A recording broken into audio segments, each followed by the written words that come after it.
Jesse never gives up. Jesse finds a way. Jesse never gives up. Jesse finds a way. Now, what was this that Jesse was experiencing?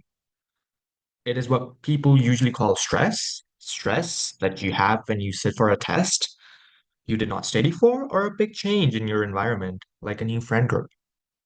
More specifically, this is what we call panic attacks. Now, you might wonder, what causes these panic attacks? Can they be triggered by anything? Scientists have been looking for the answers to these questions for many decades, but the main cause is still unknown.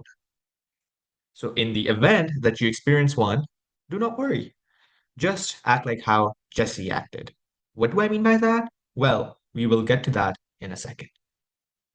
So, even though you might think panic attacks are a rare occurrence and we shouldn't really be worrying about it that much, just know that 1 out of 3 people in their lifetime experience some form of panic attack. So, out of the three of us who bring this presentation to you, it is likely that one of us will experience a panic attack in our lifetime. Okay, Ariz might have scared you a bit, and now you might be thinking, what is the solution? But before the solution, we need to understand what actually causes panic attacks from a scientific perspective. Panic attacks are essentially overreactions to the body's normal physiological response to danger. From an evolutionary standpoint, this response developed to protect us from threats, but in panic attacks, this system gets activated inappropriately or excessively. While the exact neurobiological cause of panic attacks is still being researched, scientists have identified several key mechanisms. The limbic system, particularly the amygdala, plays a crucial role. This almond-shaped structure deep in the brain acts as our emotional processing center and threat detector. When the amygdala perceives danger, whether real or imagined, it triggers a cascade of neurochemical events. Research published in the Journal of Neuropsychiatry has shown that people who experience panic attacks often have heightened activity in the amygdala and altered function in the prefrontal cortex, which normally helps regulate emotional responses.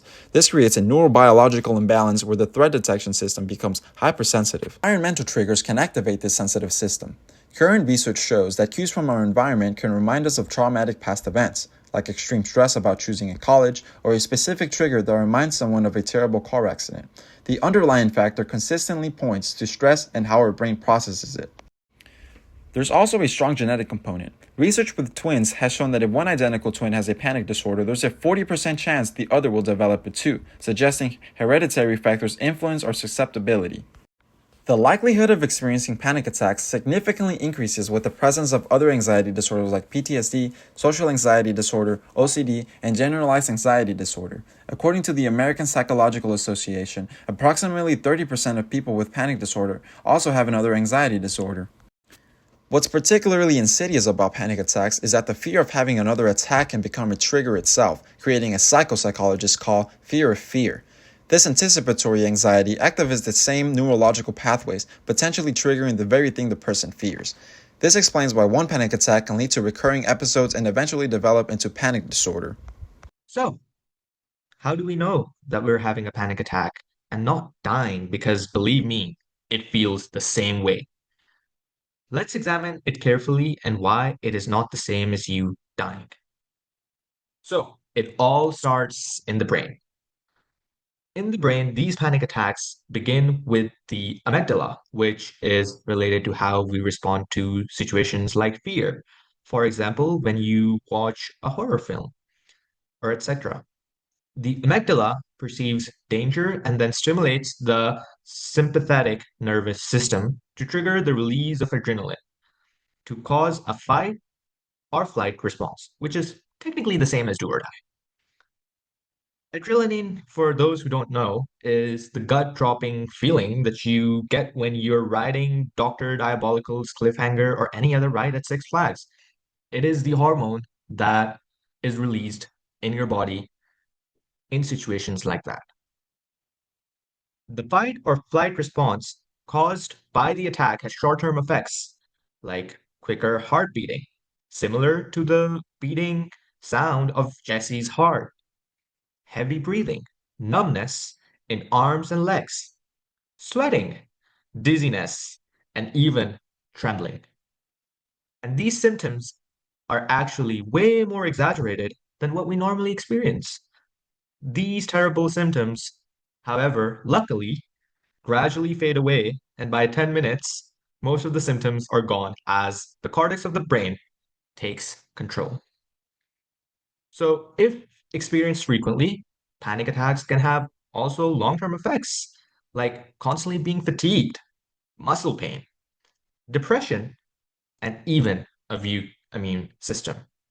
That makes you susceptible to many other diseases.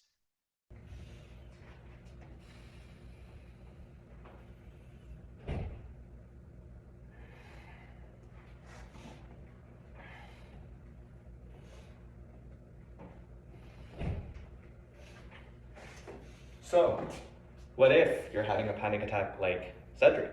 What do you do? The best strategy is take a notebook, write down your thoughts. While you're writing down, breathe. Breathe air and think that panic attacks are temporary. They're gonna be gone soon and they're not gonna cause you any damage. Just reaffirm yourself with positive feelings and thoughts. Feel the air. Feel your presence.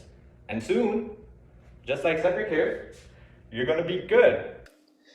This is what is a well-proven method to handle panic attacks, and this is called CBT, or better known as cognitive behavioral therapy.